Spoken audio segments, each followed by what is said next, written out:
Hi hello friends, ಎಲ್ಲರಿಗೂ ನಮ್ಮ ಅಮ್ಮನ ಅಡುಗೆಗೆ ಸ್ವಾಗತ. ನಮ್ಮ ಚಾನಲ್ನ ಯಾರೆಲ್ಲ ಸಬ್ಸ್ಕ್ರೈಬ್ ಮಾಡಿಕೊಂಡು ವಿಡಿಯೋನ ನೋಡ್ತಾ ಇದ್ದೀರಾ ಎಲ್ಲರಿಗೂ ಧನ್ಯವಾದಗಳು. ಹಾಗೆಯೇ ಹೊಸದಾಗಿ ಯಾರಾದರೂ ನೋಡ್ತಾ ಇದ್ದೀರಾ ನಮ್ಮ ಅಮ್ಮನ ಅಡುಗೆ ಚಾನಲ್ನ ಸಬ್ಸ್ಕ್ರೈಬ್ ಮಾಡ್ಕೊಳ್ಳಿ. ಇವತ್ತೊಂದು ನಾನು ಸಿಂಪಲ್ ಆಗಿರುವಂತಹ ಒಂದು ರೆಸಿಪಿ ಮಾಡಿ ತೋರಿಸ್ತಾ ಇದ್ದೀನಿ, ರೈಸ್ ರೆಸಿಪಿ. ಅದೇ ದಾಲ್ ರೈಸ್. ತುಂಬ ಸಿಂಪಲ್ಲು, ಚೆನ್ನಾಗಿರುತ್ತೆ. ಬೆಳಗ್ಗೆ ಕೆಲಸಕ್ಕೆ ಹೋಗೋರಿಗೆಲ್ಲ ಬೇಗ ಮಾಡುವಂತಹ ರೆಸಿಪಿ. ಬನ್ನಿ ಮಾಡೋದು ಹೇಗೆ ಅಂತ ನೋಡೋಣ. ಅದಕ್ಕಿಂತ ಮುಂಚೆ ಇಂಗ್ರೀಡಿಯೆಂಟ್ಸ್ ಇಲ್ಲಿ ನಾನು 1 ಗ್ಲಾಸ್ ಆಗೋಷ್ಟು ಅಕ್ಕಿನ ತಗೊಂಡಿದ್ದೀನಿ. ಹಾಗೆಯೇ 1/4 ಕಪ್ ಆಗೋಷ್ಟು ತೊಗರಿಬೇಳೆನ ಈ ಥರ ನೀರಲ್ಲಿ ಒಂದು 15 ನಿಮಿಷ ಹಂಗೆ ನೆನೆಯಕ್ಕೆ ಬಿಟ್ಟಿದ್ದೀನಿ. 1 ಕಡ್ಡಿ ಕರಿಬೇವು, ಒಂದು ಅರ್ಧ ಟೀ ಸ್ಪೂನ್ ಜೀರಿಗೆ, 1/4 ಟೀ ಸ್ಪೂನ್ ಆಗೋಷ್ಟು ಸಾಸಿವೆ, ಅರ್ಧ ಟೀ ಸ್ಪೂನ್ ಆಗೋಷ್ಟು ಅರಿಶಿನ ಪುಡಿ, ಒಂದು 2 ಟೇಬಲ್ ಸ್ಪೂನ್ ಆಗೋಷ್ಟು ತುಪ್ಪ, ಇಂಗು 1/4 ಟೀ ಸ್ಪೂನ್, 6 ಇಂದ 7 ಬೆಳ್ಳುಳ್ಳಿ ಈ ಥರ ಲೈಟಾಗಿ ಜಜ್ಜಿಟ್ಕೊಂಡಿದ್ದೀನಿ, 2 ಒಣಮೆಣಸಿನ್ಕಾಯಿ, 5 ಹಸಿಮೆಣಸಿನ್ಕಾಯಿ, 1 ಟೊಮೆಟೊನ ಈ ಥರ ಮೀಡಿಯಮ್ ಸೈಜಲ್ಲಿ ಕಟ್ ಮಾಡಿ ಇಟ್ಕೊಂಡಿದ್ದೀನಿ. ಹಾಗೆಯೇ 1 ಈರುಳ್ಳಿನ ಈ ಥರ ಉದ್ದುದಕ್ಕೆ ಕಟ್ ಮಾಡಿ ಇಟ್ಕೊಂಡಿದ್ದೀನಿ. ಎಣ್ಣೆ 3 ರಿಂದ 4 ಟೇಬಲ್ ಸ್ಪೂನ್, ರುಚಿಗೆ ತಕ್ಕಷ್ಟು ಉಪ್ಪು. ಮಾಡೋದು ಹೇಗೆ ಅಂತ ನೋಡೋಣ. ಮೊದಲು ಸ್ಟವ್ ಹಚ್ಚಿ ಒಂದು ಕುಕ್ಕರ್ನ ಇಟ್ಕೊಂಡಿದ್ದೀನಿ. ಇವಾಗ ಇದಕ್ಕೆ ನಾನು ಎಣ್ಣೆನ ಹಾಕ್ಕೊತಾ ಇದ್ದೀನಿ. ಎಣ್ಣೆ ಎಲ್ಲ ಲೈಟಾಗಿ ಬಿಸಿ ಆಗಲಿ.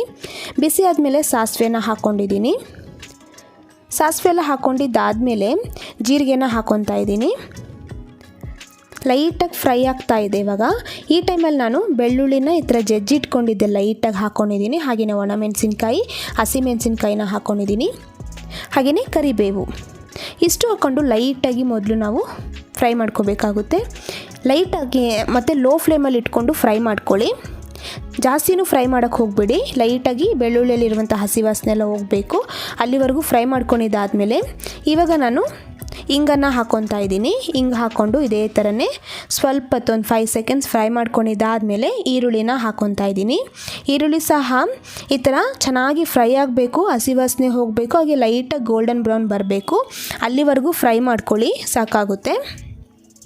ಇವಾಗ ನೋಡಿದ್ರಲ್ಲ, ಈ ರೀತಿ ಚೆನ್ನಾಗಿ ಫ್ರೈ ಮಾಡ್ಕೋಬೇಕಾಗುತ್ತೆ. ಇವಾಗ ಈರುಳ್ಳಿ ಎಲ್ಲ ಚೆನ್ನಾಗಿ ಫ್ರೈ ಆಗಿದೆ. ಇವಾಗ ನಾನು ಟೊಮೆಟೊನ ಹಾಕ್ಕೊತಾ ಇದ್ದೀನಿ. ಟೊಮೆಟೊ ಹಾಕಿದ್ಮೇಲೆ ಒಂದು ಸ್ವಲ್ಪ ಉಪ್ಪನ್ನು ಹಾಕ್ಕೊಂಡು ಇದೇ ಥರನೇ ಚೆನ್ನಾಗಿ ಫ್ರೈ ಮಾಡ್ಕೊತಾ ಇದ್ದೀನಿ. ಈ ಥರ ಉಪ್ಪು ಹಾಕೋದ್ರಿಂದ ಬೇಗ ಟೊಮೆಟೊ ಎಲ್ಲ ಬೇಗನೆ ಅದು ಸಾಫ್ಟ್ ಆಗುತ್ತೆ. ಹಾಗೆಯೇ ಅರಿಶಿನ ಪುಡಿ ಹಾಕ್ಕೊಂಡು ಚೆನ್ನಾಗಿ ಇದೇ ಥರನೇ ಫ್ರೈ ಮಾಡ್ಕೊತಾ ಇದ್ದೀನಿ. ನೀವು ಬೆಳಗ್ಗೆ ಬ್ರೇಕ್ಫಾಸ್ಟಿಗೆ ಮಾಡ್ಕೋಬೋದು, ಮಧ್ಯಾಹ್ನ ಲಂಚಿಗೆ ಮಾಡ್ಕೋಬೋದು. ತುಂಬಾ ಈಸಿಯಾಗಿ ಮಾಡುವಂತಹ ರೆಸಿಪಿ ಇದು.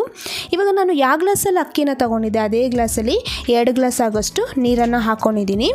ಇಲ್ಲಿ ನೀವು ಯಾವ ಗ್ಲಾಸಲ್ಲಿ ತೊಗೊತೀರಾ, ಇಲ್ಲಾಂದರೆ ಕಪ್ ಅಳ್ತಿದ್ದಲ್ಲಂದರೆ ಅದೇ ಕಪ್ಪಲ್ಲಿ ಡಬಲ್ ಆಗಿ ನೀರು ಹಾಕ್ಕೋಬೇಕು. ಹಾಕ್ಕೊಂಡಿದ್ದಾದಮೇಲೆ ಇವಾಗ ನಾನು ತೊಗರಿಬೇಳೆ ನೀರಲ್ಲಿ ನೆನೆಯಕ್ಕೆ ಇಟ್ಕೊಂಡಿದ್ನಲ್ವ, ಇದನ್ನು ಹಾಕ್ಕೊತಾ ಇದ್ದೀನಿ. ನಾವು 1/4 ಕಪ್ ಆಗೋಷ್ಟು ತೊಗರಿಬೇಳೆ ನೀರಲ್ಲಿ ನೆನೆ ಹಾಕಿರೋದು ಒಂದು ಅರ್ಧ ಕಪ್ ಆಗೋಷ್ಟು ಆಗುತ್ತೆ. ಅದು ಒಂದು ಸ್ವಲ್ಪ ಜಾಸ್ತಿನೇ ಆಗುತ್ತೆ ನೀರಲ್ಲಿ ನೆನೆ ಹಾಕೋದ್ರಿಂದ. ಇವಾಗ ನೋಡಿದ್ರಲ್ಲ, ಇದನ್ನ ಚೆನ್ನಾಗಿ ಒಂದು ಸತಿ ಹಾಕ್ಕೊಂಡು ಮಿಕ್ಸ್ ಮಾಡ್ಕೋಬೇಕಾಗುತ್ತೆ.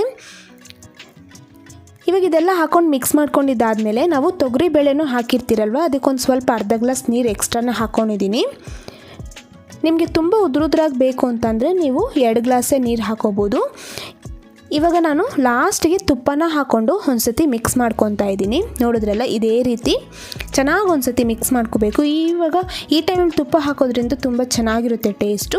ಹಾಗೆ ರುಚಿಗೆ ತಕ್ಕಷ್ಟು ಉಪ್ಪನ್ನು ಹಾಕ್ಕೊಂಡು ಒಂದು ಸತಿ ಚೆನ್ನಾಗಿ ಮಿಕ್ಸ್ ಮಾಡಿಕೊಂಡು ಈ ಥರ ಕುಕ್ಕರ್ ಲಿಡ್ನ ಕ್ಲೋಸ್ ಮಾಡ್ಕೊತಾ ಇದ್ದೀನಿ. ಇವಾಗ ಚೆನ್ನಾಗಿ ಏನಿಲ್ಲ ಅಂದ್ರೂ ಒಂದು 2 ವಿಜಿಲ್ ಬಂದರೆ ಸಾಕು. ಯಾಕಂದರೆ ತೊಗರಿಬೇಳೆ ನಾವು ನೀರಲ್ಲಿ ನೆನೆ ಹಾಕಿರೋದ್ರಿಂದ ಅದು ಬೇಗನೆ ಬೇಯುತ್ತೆ. 2 ವಿಜಿಲ್ ಸಾಕಾಗುತ್ತೆ. ನೋಡಿದ್ರಲ್ಲ, ಯಾವ ರೀತಿ ಉದ್ರುದ್ರಾಗಿ ಎಷ್ಟು ಚೆನ್ನಾಗಿ ಬಂದಿದೆ ಅಂತ ದಾಲ್ ರೈಸು. ತುಂಬ ಈಸಿಯಾಗಿ ಮಾಡ್ಕೋಬೋದಲ್ವ. ನೀವು ಸಹ ಮನೇಲಿ ಒಂದು ಸತಿ ಟ್ರೈ ಮಾಡಿ, ಸೂಪರಾಗಿ ಬರುತ್ತೆ. ಇವಾಗ ನೋಡಿ, ಎಲ್ಲ ಒಂದು ಸತಿ ಮಿಕ್ಸ್ ಮಾಡ್ಕೊತಾ ಇದ್ದೀನಿ. ಈ ಥರ ಎಲ್ಲ ನೀವು ಮಕ್ಕಳಿಗೆ ಸ್ಕೂಲಿಗೆ ನೀವು ಲಂಚ್ ಬಾಕ್ಸ್ ಕೂಡ ಮಾಡಿಕೊಡ್ಬೋದು, ತುಂಬಾ ಚೆನ್ನಾಗಿರುತ್ತೆ. ಇವಾಗ ನಾನು ದಾಲ್ ರೈಸ್ ಎಲ್ಲ ಒಂದು ಸರ್ವಿಂಗ್ ಬೌಲಲ್ಲಿ ಸರ್ವ್ ಮಾಡ್ಕೊತಾ ಇದ್ದೀನಿ. ಇದೇ ಥರ ಈಸಿ ರೆಸಿಪೀಸ್ ನಿಮಗೆ ಬೇಕು ಅಂದರೆ ನಮ್ಮ ಅಮ್ಮನ ಅಡುಗೆ ಚಾನಲ್ನ ಸಬ್ಸ್ಕ್ರೈಬ್ ಮಾಡ್ಕೊಳ್ಳಿ. ಹಾಗೆಯೇ ಪಕ್ಕದಲ್ಲಿ ಬರುವ ಬೆಲ್ ಐಕಾನ್ನ ಕ್ಲಿಕ್ ಮಾಡೋದ್ರಿಂದ ನಾವು ಹಾಕೋ ಎಲ್ಲ ವೀಡಿಯೋಸು ನಿಮಗೆ ನೋಟಿಫಿಕೇಷನ್ ಆಗಿ ಬರುತ್ತೆ. ಇವಾಗ ಈ ರೆಸಿಪಿ ನಿಮಗೆ ಇಷ್ಟ ಆಗಿದೆ ಅಂದರೆ ಇವಾಗನೇ ಒಂದು ಲೈಕ್ ಮಾಡಿ ಅಂತ ಹೇಳ್ತಾ ಈ ವಿಡಿಯೋ ನೋಡಿರುವ ಎಲ್ಲ ವೀಕ್ಷಕರಿಗೂ ಧನ್ಯವಾದಗಳು.